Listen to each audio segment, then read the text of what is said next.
Hey, welcome back, viewers. We're going to delve in one more time into the end times with the Glottkin. Here we are, right here. We've all been studying and looking upon gross, horrible pictures. I still am arming myself with the great Canadian creation of booster juice, so I can have all the anti-immune suppressants that I need.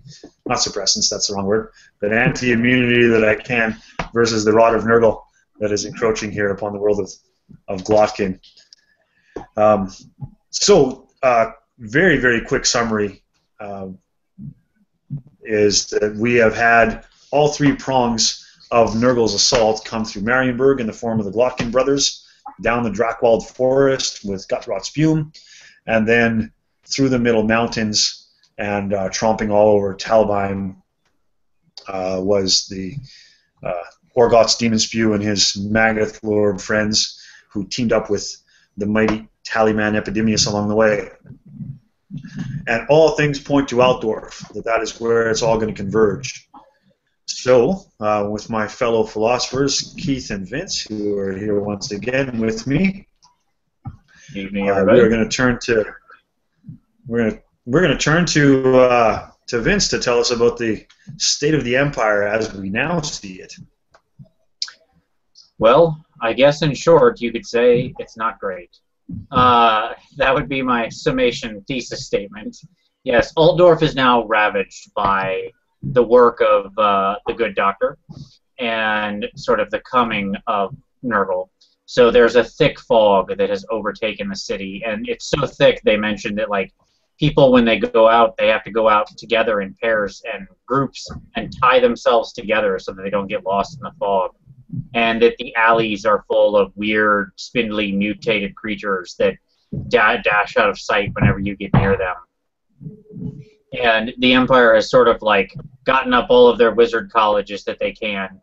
Bright wizards are making big pyres that anybody can light at, intersections. And light wizards are trying to, use banishment and stuff to clear out darkness. And the priests of Sigmar are blessing the wall, because this whole time Helborg is basically expecting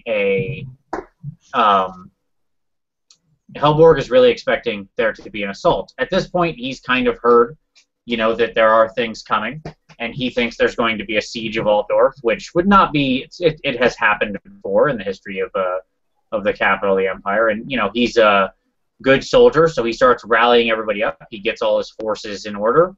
He blesses the walls, even though he doesn't much care for that sort of thing. And he's sort of preparing his army as best he can, right? And as the months go by, the situation just deteriorates. Plague and disease are taking the city. More and more bodies are being burnt and gotten rid of or buried or whatever. And the fog and all this sickness gets thicker. The Reich, the River Reich that runs through Altdorf, is now like bad sour milk with just a mucus that has coated it completely over top of it. So completely unpotable, obviously. Yes. And we come to a sort of night where Helborg has been having to basically rule in the Emperor's stead. His people are dying around him. He's ready for a war that he's not sure that he can win. And he's fighting a force that he can't turn back. And he is alone in the Temple of Sigmar. And sort of we get a very nice scene in the Reichstemple. And for the first time in, it says, decades, the Reichsmarshal kneels down and prays to Sigmar for help and guidance in this his darkest of times. Yeah, I really feel for Kurt here as the head of the state. And he epitomizes, at the same time, the desperation of the Empire, but also he sort of epitomizes that backbone that the Empire has, despite all these horrors that have been inflicted upon it. There's still always a shred of hope with those guys. Absolutely, yeah. And it's, it truly is, he has gotten the worst of it, like, yes, the Emperor is off, he was wounded, he had to walk his way across half the Empire, but frankly, I think he had an easier journey than Helborg has over the past months, the intervening time. And speaking of the Emperor, we get a little nice aside with him, where our new Supreme Patriarch, Martok, has, with the help of, since he is a beast wizard, he's called up all, flocks of birds and stuff to search around and look for the Emperor, because he thinks the Emperor is still alive. And we pick up on a scene of the two of them sleeping in a cave outside of Altdorf. Each of them sleeping next to their big, lumbering, massive griffins, since they both have these things. And Martok, being a beast wizard, has healed Deathclaw back up into fighting shape. So now the Emperor has his griffin back and is no longer footing it, or won't be very soon. And Martok wakes up from a dream, and in his dream he once again saw Tal, who is dying. Gods don't die quickly. It takes a while to kill them out. And Tal says that, there's probably not much hope for him, but that the city can still be saved by the sons of Sigmar. However, everyone who fights in the city will basically die. All of the great sons who champion the cause must pay with their life to save the city itself. And the Emperor stands up, and as you mentioned, resolute. At the same time that Helborg is praying for guidance, the Emperor is sort of setting his jaw that if this is to be the place where he dies, then so be it. But he will see his empire defended. They say none of that, but they communicate all of that just through, the way that he stands and the way that he looks at the city that he loves. Yeah, indeed. Well, so we finally get the firm confirmation that Franz is back, and he's ready to spring into action again as the superhero of the Empire at their last hour, the time of greatest need. He's going to flap his way back to Altdorf to try to rescue the world. But in the meantime, we have once again some insidious happenings in the bowels of Altdorf. That's right. Take us away. So Herr Doctor is once again skulking around in his laboratory in the bowels of Altdorf. And at this point, it's been said that fog has taken hold of Altdorf and it's in the grip of plague. And even though the city is running riot with all of Nurgle's blessings, it very aptly describes Nurgle or Festus as being spent. He spent months and months trying to devise this great spell that's about to come to fruition. And he gets visited by Kuga, and Kuga basically asks him, how are we doing on our big spell? And Festus replies that it's done, this is happening. Where are the Glottkin, where is Spume, and where are the Magus Lords? And very coincidentally, or very well planned even, Kuga explains that they're all outlined, or all aligned to start besieging Altdorf. So Festus is relieved by this and excited about what to come, and then Kuga makes the offer of demonhood to Festus, and kind of mentions that maybe it would be better if your fingers were green rather than pink. And then crawls his way outside, crawls his way through the cauldron to plop into Altdorf with Festus. And the two of them kind of go arm in arm up to the streets to kind of admire their handiwork. When they get there, there's this giant Nurgle storm that's been brewing, very reminiscent of what was going on at Talheim. Trees start erupting from the corpses that have littered the streets, and then eventually it all culminates into this great tearing in reality, and Altdorf is essentially bled into the Garden of Nurgle. And so the two of them are just wandering around enjoying their handiwork. Yeah, there's kind of a cool little quote here. They sing a few songs together, which I think is always a good read in the Festus sidebars. But at the critical timing here, Festus asks Kugath, he says, "So the Glottkin are close?" And Kugath's reply is, "Yes, the triplets are in sight of the western wallflowers, dear Leechling. As Lordling Spume completes his march, Demon Spewer lopes closer still, the tallyman behind. Fevermore, Epidemius, brings a storm of plaguey drizzling. pregnant clouds, all ready to drop their tiny wetlings. All is set, small friend. So please, be rest your mind. So these are the prophetic words that sort of bring it all together, and the convergence of all bad things in Nurgle are closing in from the north, the west, and the east, all at the same time. But there is a shining light, people, and I'm not talking about Karl Franz. I am talking about the charge of the Bretonnians, who have marched tirelessly, and they describe here that the Bretonnians have sort of taken turns sleeping in saddle while they're tethered to the horse in front of them, so that they can continue their march, and then they take turns in doing that. I don't know where the horses rest in this, but never mind. Bretonnian war horses are otherworldly, apparently, and despite the need for their humans to sleep while they ride around on top, these horses can go forever. So they march for a fortnight, and they close in. So they do their little final prayer as they crest the Bloodspine Ridge and look down upon Altdorf, and they see all these evils arrayed around, and the state of the land itself with all these contagions. Now they get caught up as they approach, of course, in this pussy rain that Epidemius has brought with him through Talabheim. But there's kind of a unique moment here, and they really go into a descriptive point of saying that this rain is falling down all over, but yet it dissipates just within mere inches of the Bretonnians' shining armor, sort of showing that all their prayers do some good, and they deserve that ward save after all. So when they array for battle, it is Luin Leoncoeur, seemingly back from the dead himself, as the High Paladin, and his main counterpart, Duke Jared, who is leading the other spur and series of lances. So as they approach the city, because they can see it arrayed from far, they split up into two spurs. And it's Jared that goes towards the one side of Altdorf to the west to challenge the Warriors of Chaos led by the Glottkin. So again, they charge in at full bore, and all the glory of knighthood is displayed there, and they describe the shattering of lances and the skewering of chaos armor and the puncturing of breastplates all along here.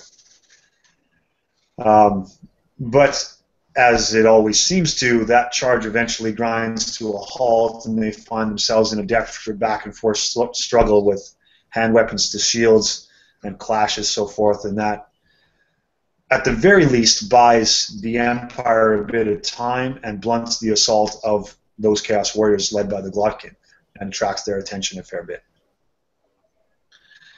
On the other side of the walls, this is where Epidemius and Orgoth's Demon Spew are leading their crowds in.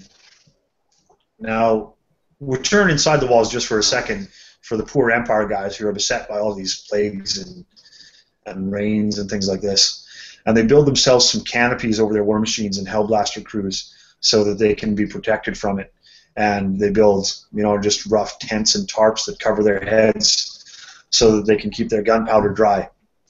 And much like Talabheim, they're at first really kind of laying waste to the approaching legions. There's one episode here which I think is quite exciting, where this Doombull, who is part of the crowd, is just wading through and slashing through the thin line of Empire State soldiers, and kind of cinematically slashing them apart with his axe and spraying blood everywhere. But he gets peppered with all kinds of overwhelming shot of black powder and blows this Doombull apart in all kinds of exciting ways. And then Leoncoeur and his lance breaks into the scene and charges right through and very quickly. I don't know if there was a lot of detail about this, but Leoncoeur is on Pegasus, so he's sort of been able to vanguard ahead, and he's got his Pegasus troop with him, looking very glorious, flying through the skies, this whiteness against the darkness. and he is the man that claims poor Tallyman. And if you guys remember any kind of fantastic details about that one, please fill me in. Anybody got that? Not exactly on that, but on that side of the battle, I remember there's 4 steam tanks get launched at the Maggot Lords and Epidemius. And so one blow-out rat spawned, he just wanders over to it, rips off the top, and then his Maggot Lord just vomits into it, which is a pretty nasty way to go. And then the other one was kind of cool. So this storm is raging all around as this is happening, and then Epidemius kind of just like plucks a little bit of that storm and creates this tornado and just plops it down on top of another steam tank, and it goes whirling away, which I thought was pretty cool. Not even a problem. Good moment. Yeah. If only Wind Blast did that to actual steam tanks. Yeah, sadly it does not. Sadly it does not. The other thing I would point out is there's a nice up-leading in this, like interwoven in between this early part of the fight. You also have a couple nice scenes with Helborg and Vlad von Karstein on the walls. And so Vlad has been sort of, as we know, sending Helborg missives and such. And Vlad is up on the walls with Helborg as Helborg is sort of executing this plan, trying his best to defend the city. And Vlad is just very matter-of-fact about everything. And I love that he brings around his like trio of female vampires with him at all times who just like titter and chuckle at everything he says. Every time he cracks a sly little joke at Helborg's, stern expense, they're like, which is just fantastic, which only serves to further infuriate Helborg.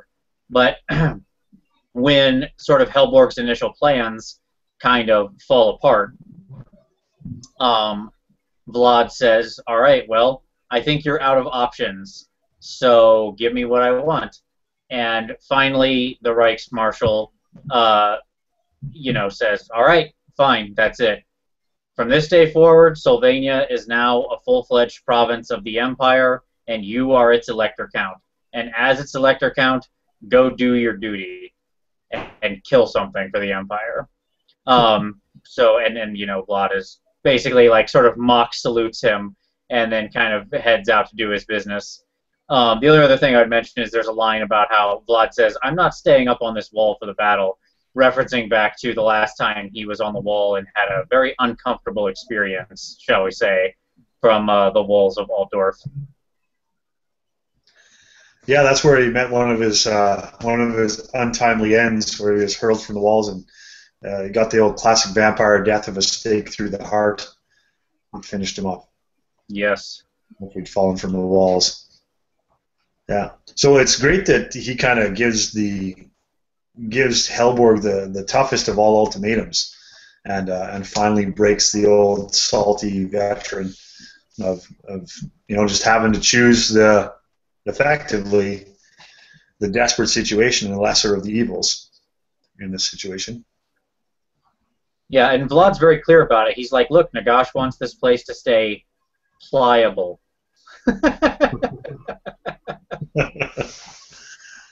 Yeah. So you can kind of see that unfold in a bit of a similar way to my old pal Gelt, who I still like as one of the characters that developed in this storyline back in the previous one. And Helborg finds himself kind of presented with the same sort of thing, like, yeah, I know that this is wrong, but I got to make some choice to save my city, to save my nation, right? And even though this doesn't feel right, it's a tool that's presenting itself, so I got to take it. So you feel for old Helborg in that way. So Keith, any other sly parts of the tale that came up in this opening scene? One of the really great images that I like is that it's almost the storm kind of distorts and becomes like a giant visage of Nurgle in the sky. Like the clouds form into these fat little green fingers, and there's almost like a big happy grin as he's looking down and watching the battle. I kind of like that one. Yeah, that's a good piece of imagery. And I also recall here that you have all of the college wizards trying to desperately do their part. The celestial wizards find themselves powerless against this cloud that's coming over, and they can't blow the winds enough to make that pussy rain go away. And you just feel that they're as overmatched as in the magic duels as the state troops are on the ground in their own duels against the overwhelming chaos horde. Yeah, it's great. The Jade Wizards, the Life Wizards, they're just, because they're so in tune with life, they're just bursting into trees randomly. And then the Bright Wizards, how they're taking his approach is they're setting themselves on fire and then just start tackling demons. Yeah, the desperation. It's all going all around. You gotta do what you gotta do. Yeah. So quickly before we get into the sort of the end game of this in the temple of Shalia, where a lot of things come together, I do want to make mention that out the north end, that's of course where Gutrot Spume has come to be, and all his Beastmen horde, and that's where most of the cavalry of the Empire has amassed, and led by Helborg predominantly, he gives the charge to send out all the best of the Reichsmarschals and the Reichsguard Knights, and they have probably the most, just as promising or even a more promising reaction than even the Bretonnians did on the east and west. Well, and partly that's because they're fighting Beastmen out there. So the 4th Beastmen get the shaft of it again, just like in the rest of the Warhammer world, and they kind of just sweep these Beastmen along. Anybody that steps out of the forest edge, just like a big shear and a scythe, they just cut down Beastmen in lance upon lance of thundering hooves.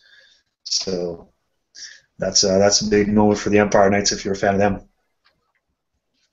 But ultimately, Helborg has to retreat to the inner city, where things are looking worse, and this is where we converge a little bit around towards the Temple of Shalia in the center of the city again. So Keith, you want to take us there? Yeah. So Festus and Kugath are wandering around the city / Garden of Nurgle as it is now, and enjoying themselves. But the Temple of Shalia stands as this kind of bastion of resistance and hope, and its alabaster walls are completely untainted by any of the plagues or disease that the pair of them have unleashed onto Altdorf. So here's where they meet a lot of resistance from things like demi-grips, great swords, and those kinds of things. But you got to bear in mind, at this point, all of the denizens of the Garden of Nurgle are pouring into Altdorf. So we've got plague bears, beasts of Nurgle, rotflies, all of these things are converging on that temple to kind of break that last bit of hope from the Empire troops. And so Kugath and Festus, they see this and they start taking matters into their own hands. So around that point, there's another steam tank makes an appearance, which I think if you include Talabheim, that puts us up to 6 out of the 8 at this point. And Kugath just goes over and just flips it. Just flips it. Not even a problem. And then he takes a big sword from a statue of, I think it was the first emperor, one of the old emperors anyway, and proceeds to start chopping up any of the patients that were around the temple and any of the priestesses as well. So he's, doing work, wrecking stuff, and then old ex-King Louis comes by and tries to save the day. At this point, actually, I want to bring up, so Kieran, in the last episode, you had your favorite regiment name. Mine makes an appearance here, where we've got a pack of beasts of Nurgle called the Sliverdegullions, and they just run around trying to hug people. They didn't want friends. Those are the pirate beasts of Nurgle, I think. So pronounce that again. How would you pronounce that? Sliverdegullions. Sliverdegullions. That's it. Love it. Quality stuff. With these guys again, what's fascinating about Nurgle, and I just want to say this as an aside, is we've had all the horror and the pus and the ugliness, but also with Festus and Kugath and all the Nurgling followers, it's fun times. It's like a club. It's like a boys' club where they hang out together. You even kind of when Kugath and Festus come to the surface and they're wandering around, as you said a moment ago. It's almost as though there's like, you know, a couple pals going to the pub together, maybe singing a few soccer hooligan songs as they go, and all their little palsies hanging out behind them. The frolicking swarm, as they're called, these Nurglings, and their slubberdigullions, who, as you say, just want to make friends with people. You know, just want to have a good time. It's misunderstood. That's the problem with Nurgle. It's just misunderstood. Yeah. Wants to have a good time. But yeah. So as Kugath being a greater demon, he can't actually go into the Temple of Shalea because it's consecrated sacred ground or something. He can't do that. But he gets distracted because old Louis comes by on his griffin and spears him right in the chest with a lance. But doesn't take him down. Kugath uses this to advantage and basically just takes the lance, uses the lever, and throws Luan and his griffin through the window of the temple. It makes a big mess of that. And at this point, Luan he's bleeding. He's bleeding this kind of golden blood, and it gets healed up pretty quickly from the blessings of the lady. So he raises his big statue sword again, and he's about to bring it down onto the head of the high priestess of Shalea. And out jumps Louis from the wreckage and does very impressive barrel rolling and other such acrobatics and saves her and gets out of the way. So they're fighting it out, and Louis got his magical sword and he's taking chunks out of Kugath. And then his griffin, who hasn't been quite dispatched yet, he makes an appearance and starts rending chunks out of Kugath. And then you gotta bear in mind there's a big battle going along around here with Pegasus Knights are up in the sky. They're fighting off the rock flies, and you've got a bunch of plague bearers, and they're fighting off flagellants, which are trying to mess up Kugath as well. And Festus does this great bit where he uses his favorite spell, where he basically makes the Pegasus and the Knights just swell and then explode, and then drip acid down onto the troops below. And again, just having a good time. So eventually, what happens was Louis gets uptight. Sorry? I kind of imagine the Festus is making party balloons. Yeah, exactly. It's confetti raining down. Yeah. So eventually, Louis is getting on top of Kugath, and he's stabbing him all over the place, stabbing him in the throat, and he's taking a bunch of wounds, and he's just bleeding all over the place. But this blood is kind of anathema to Kugath. It's holy, and he's a demon. And eventually he gets pinned under that big statue that he ripped the sword from originally. And Louis just bleeding all over him, and eventually Kugath just dissolves. And so that's the end of Kugath. He's gone back to the realm of Nurgle. And then Louis kind of sees Festus, and he goes for him, and he stabs him right in the gut. And then it kind of makes the comparison that, well, Festus is kind of flush with all the power of Nurgle right now, and he's kind of on his way to demonhood. So he kind of shrugs it off, and then he takes out a bone saw and grabs Luan's head and then just starts sawing it off. And then Louis is bleeding all over him, but unlike Kugath, Festus is still immortal at this point, so it stings, but it's not that bad. And kind of what Vince said in the last episode, you don't know that he's dead until you actually see him drawn and quartered and he's holding up the head.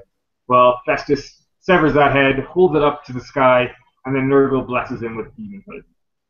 So he becomes totally flushed. So let's pause here for a second. So at this point, when you're reading this, do you think Luan Leoncoeur is coming back? I don't think so. What do you think? He's done. I think he's pretty dead at this point. No, yeah, definitely not. You really truly believe it's over? I'm going to say yes. He's golden blood. He's the high paladin of the lady. I mean, look, he is like Jason in this part of the story, okay? Like, he gets thrown through a temple and then smashed to the side and then hit on, like, he gets knocked down, beat up, killed repeatedly. But the guy is like, yeah, it's like Friday the 13th. He just keeps coming back. Like, he is unstoppable. He's the unstoppable good guy killer. Yeah. He is pretty awesome in this scene, I will admit. It is pretty good action movie stuff, really. This opening part of this Temple of Shalea fight. It's good action movie stuff. I'd watch it. And what's really great here is you have the Bretonnians and the undead fighting side by side against these demons, right? Because at the same time that Luan charged from the skies, the Vlad has also showed up and is besieging the undead with hordes of zombies and skeletons, and he's at the head of a... clearly, Vlad knows how you win with vampire counts, because he's at the head of a Black Knight bus with a White King right beside him, and they're going to town. Doing some work and just hacking their way through everything. Yeah. So do you want to take it from there and tell us Vlad's fate? Yeah, absolutely. So Vlad gets himself in a nice little battle with Festus, who has been repeatedly very badly injured, and you know, like, Luan had just stabbed him straight through the gut, as they said, with a thing that would have killed any normal person. Vlad has been stabbing him and hacking him, and yet he just refuses to go down. And and so, like, basically, Festus sort of casts a spell and just kills Vlad outright, right? Just sort of, or so we're led to believe, as, like, sort of his armor clatters to the ground, and he seems dead. And Festus, like, turns and looks and sees the priestesses of Shalalia of Shalubadu blessing their sacred ground, trying to make, like, a sacred circle to keep him out. And he's laughing because he's got so much power now. He knows he can just, you know, have the earth grow up from underneath it.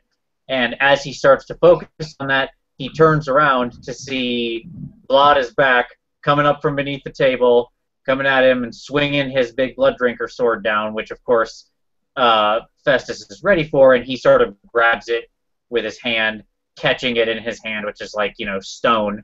But that's, of course, exactly what Vlad banked on. And in his other hand is a simple wooden stake from the Drakenwald, which I find it funny that a vampire is going to kill somebody with a stake. But Vlad, being ever the clever protagonist of this whole story, knows that such is the power of Nurgle to be so full of life that when it's touching anything organic, it's just growing. And so, sure enough, he shoves this stick, into Festus's heart, and Festus's own blood, which is so full and replete of the energies of life, it immediately grows the thing into a tree. And just whammo blammo, just all of a sudden, boom, he is turned into inert wood, as it just, like, he is suddenly impaled and blown apart by a mighty Drakenwald oak, the forest that Vlad favors, of course, the forest of his original home, as it were, and thus ends Dr. Festus there. Yeah, but do you get the impression that he gets his reward of going to demonhood?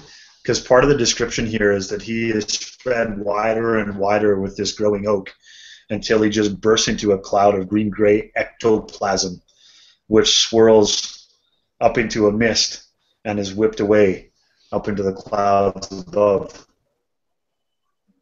Always possible. It does say that he's about as potent as any champion. He died, but with things like him, some villains are too good and too funny and, have too many good songs not to maybe come back.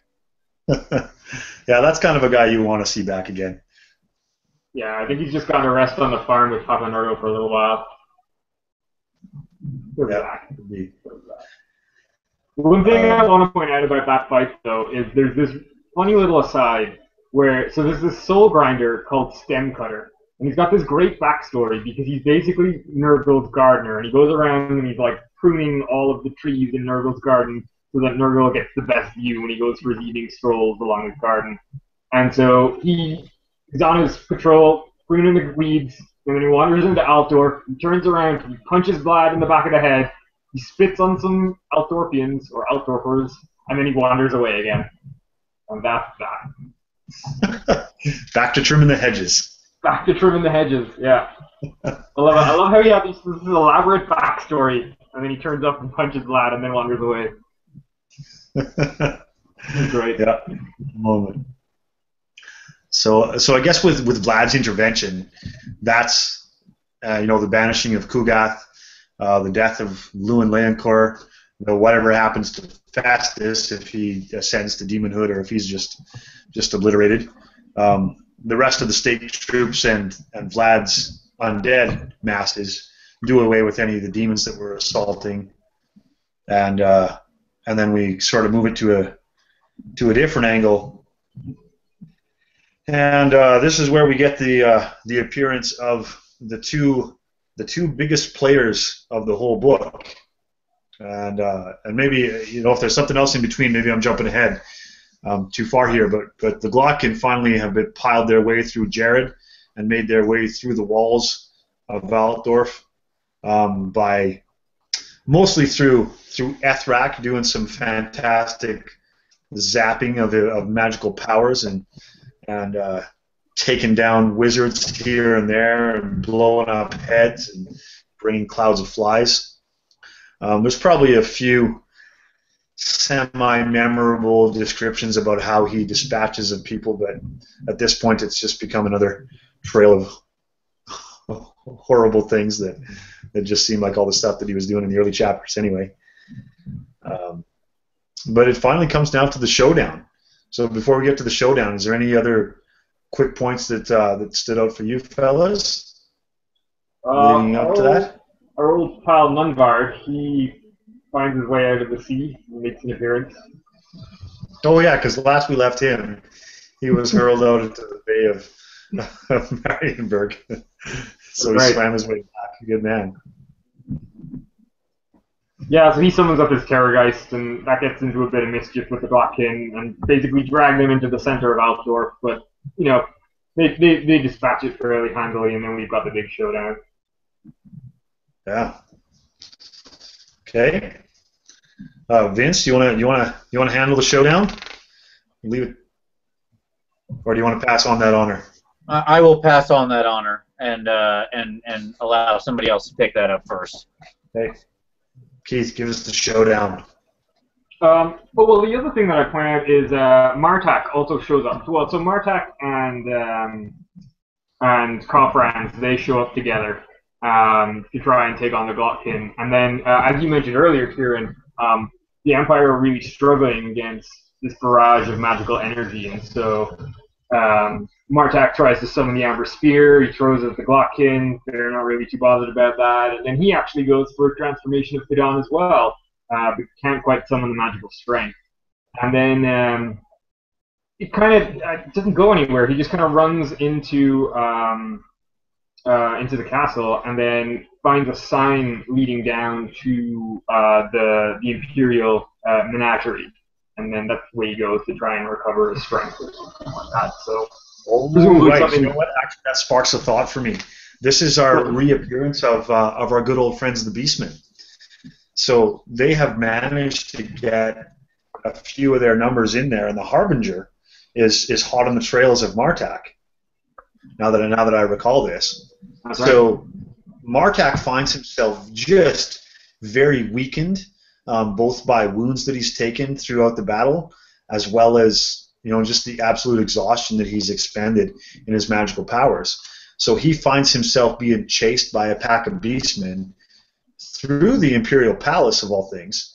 And you're right, he does find his way down into the dungeons and the keeping houses of the Imperial Zoo.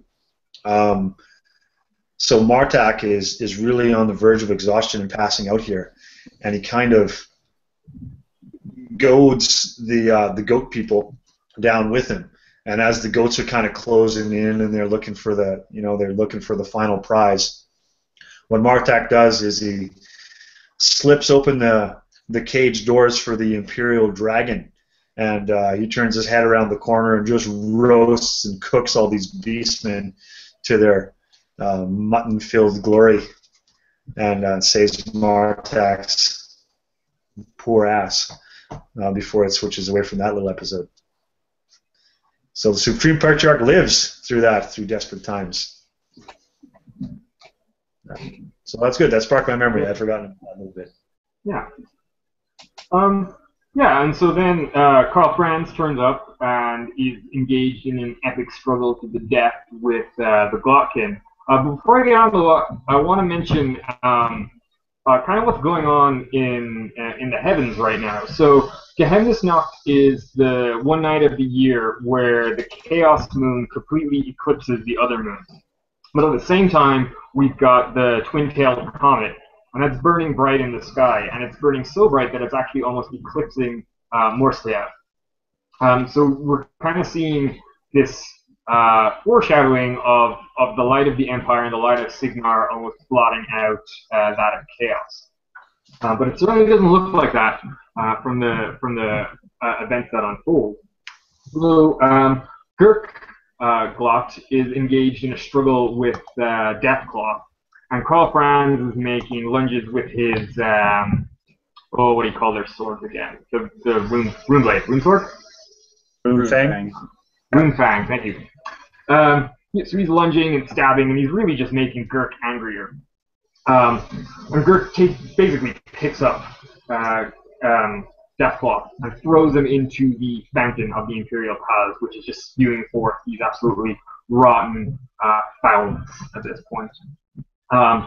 So Karl Franz disengages himself from his ruined saddle and engages in one-on-one combat with Otto Glott, and just gets destroyed. I mean, there's no really other way to describe it. They duel for a little bit.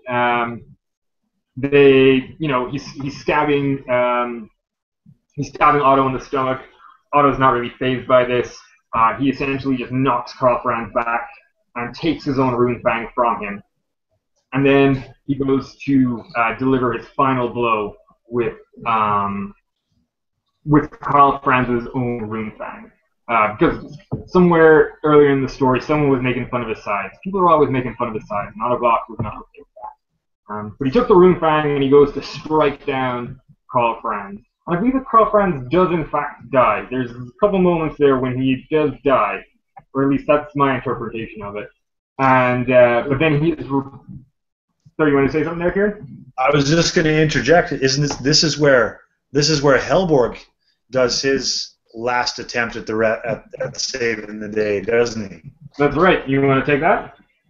Well, I mean, it's really unfortunately for a great character who we've come to sympathize with. It is really not much to it, and I wish there kind of was more. But Helborg doesn't have much of a struggle. He just kind of at that moment he intervenes and he tries to save the Emperor one last time because that's his job in life. That's what he's meant to do. That's why he has the Reichsmarshal job. But unfortunately and unceremoniously, he just gets hacked apart and dismembered, and he spills all over the ground, and that's it for poor Helborg. He saves Karl Franz a bit of a moment to recover, but as we get back into that, the struggle is still against Karl. He's getting beaten down by not Girk, but Otto. Yeah, and so all it does is buy Karl Franz a few moments before he gets his arm hacked right off. That's another thing that happens right there before he succumbs. But I'll turn it back to you to take it home.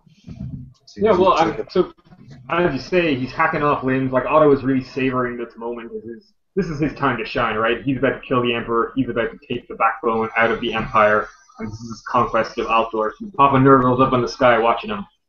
So he kills Karl Franz. And at this point, the twin-tailed comet flares up, and Karl Franz is reborn as Sigmar incarnate, or the incarnate of heaven. So he shoots him back. Otto Glock goes absolutely flying away, and a ethereal hammer forms in Karl Franz's hand. It's the essence of Balmoraz, so Sigmar's sacred hammer. And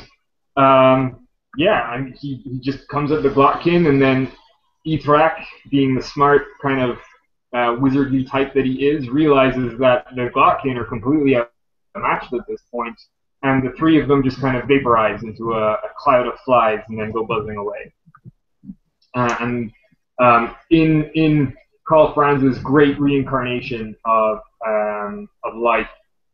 All of the plague that was rampant among the Empire just gets dispelled. All the demons get banished. The rift to the Garden of Nurgle gets closed up, and everything almost gets reset. So all of the bad things that the Glottkin basically inflicted upon the Empire are come undone. Yeah, well, that's part of the imagery that brings that all together is as Karl is there in the fountain and he's getting finished off by the Glottkin. The cinematic moment that I think is that flare of twin-tailed comet actually flashes down right there and makes its epicenter contact right onto the fountain there in the square of Altdorf.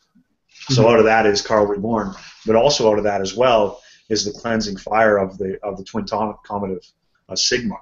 So it's had to knife through the sky, and that giggly face of cloud that you talked about earlier, of Nurgle's face, it slices through that, and then it spreads its goodness and its light and its power of Sigmar, and slowly spreads through Altdorf. And one of the first things that goes away is that glorious Garden of Nurgle that is propped up in the parks of Altdorf, and starts to recover that. And then it spreads out into the river, and that mucousy river of pus that's also covered by the grave moss, that retreats and burns away. The vines and the throttle vines, those start to retreat, and the pussy rain all kind of dissipates as well. So it's all in that one big sort of almost cataclysmic striking of the twin-tailed comet of Sigmar that all of those things sort of unfold very quickly from there. And we have another divine moment, and Vince, I think this is your area of expertise again. Absolutely. To talk about the divine moments. So when we last left Tull, he was dying from the plague that was infecting the Empire and himself. As the land of the Empire was suffering under the weight of Nurgle, so too was Tull being consumed by it. And we cut back to Shalia, trying to cure him and finding herself unequal to the task. And then coming to her side is the lady, right? And the lady of the Bretonnians, who now has a new golden paladin at her side. And the lady joins in and begins to lend her own magic to the healing of Tull. And then finally we have a third figure, this old figure with a white beard, come in and put his hands onto Tull as well. And with the triumvirate of the three of them together, Tull stands and is healed, made whole and restored, unblemished, as majestic and powerful as he ever was. And just as he himself heals, so too does then the land of the Empire begin to heal, as well as the assault of Nurgle fails and is blunted and repelled. Yeah, so you sort of get the feeling here in this divine segue again that it takes all the powers of not just the gods of the Empire, but now the gods of Bretonnia as well, to make this all come together and restore order. And symbolically for me, the way that I kind of read into that, especially because it mentions the lady and her golden paladin, and that is that it's the sacrifice of Bretonnia that allows the Empire to still survive to this point. The utter sacrifice of Bretonnia.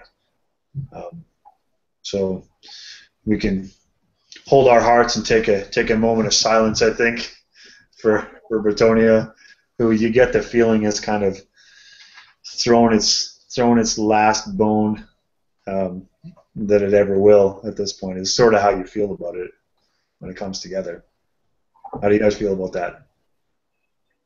It's a rough end for them. The king, he got a hell of a fight. I'll say that. And to be fair, even though the much of the power and might of Bretonnia, so many knights died in the service of this, I think the greater metaphor is there that only by the alliance, like Chaos, the dark forces are all allied, and that is what is giving them power. And the good guys at this point are still fractured.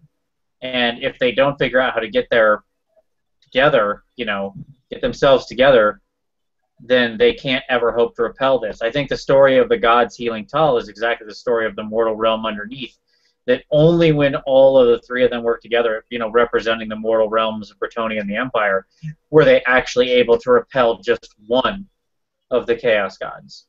And if the true Lord of the End Times is coming, who will bring the host of all four, it's going to take a lot more than just those two nations to even have a hope of stopping him. Yeah, indeed. Well, and that kind of is a good segue to the final page of it, which we'll sort of close out with. But maybe before we do, Keith, do you have any other thoughts about how this closes to an end? Yeah, well, I think you got to bear in mind that the whole point of the Glottkin incursion into the Empire was Archaon's gambit to break those old alliances of men, elves, dwarves, and for the most part, I think he succeeded. I mean, we don't see any appearance of dwarves coming to the aid of man. The fleets from the Glottkin remained relatively unmolested from the elven fleets, which historically the Empire kind of not necessarily relied on, but certainly were grateful of the help for keeping their shores kind of clean from chaos incursions and things like that. So really, I think you got to view this invasion as a vanguard to Archaon's main force. So really, Archaon got what he wanted out of this. Yeah, and so I think I'll close out by just reading some of the final page that wraps it up here. And this is where we go back to the north, and we have an exchange between Archaon and Kairos Fate Weaver. And in the exchange here, Fate Weaver opens up by saying, "The fecund power of Nurgle did exhaust itself, just as we foretold it would, beaten at the last by the axe of mortal men. The triplets achieved everything I commanded of them, and more," Archaon called up to his demons in the skies. "The Empire of Liars is weakened to the point of collapse. That the Glottkin were banished by the hand of the Southern Emperor makes matters little. It is mine and mine alone to land the final blow." So it goes on to, through an exchange here, and I don't want to really read it all, but it lends to something that you guys were talking about here a moment ago, and it is that the realms of elf, dwarf, and man look to their own defense. United, they had a chance, but they stand divided now, and they shall fall. And the elder races have been far from idle, snapped the first head of Kairos Fateweaver. They have harnessed the great ethers once more. They have stolen from the great Tzeentch itself. Now, in this moment here, do you feel that this is alluding to Teclis and that Teclis is doing, which we only kind of tangentially touch on here? Have you guys thoughts on that little brief message? I think when you read this, you don't know what he means, but when we get to Book 3, Cain, and once again, the events of that are happening in sort of a parallel fashion with this, right? We realize at the end just what Teclis is up to and what they mean, because Teclis pulls a heck of a gambit at the end of this, and I think that is what he's definitely referencing, and that's what we saw, unbeknownst to us, with the Emperor and such as well. But we don't really know how all that came to pass, or at least we won't until Book 3. Right. Okay. Well, and that's probably as good a way to close it out as anything. So we have now come to the end of Part 2 of the End Times, the Glottkin. And gentlemen, I thank you very much for your wisdom and philosophy throughout the Glottkin. But of course, we will forge on, and we will bring you in the future more of the End Times with Cain. So thank you, viewers, and good night. Good night.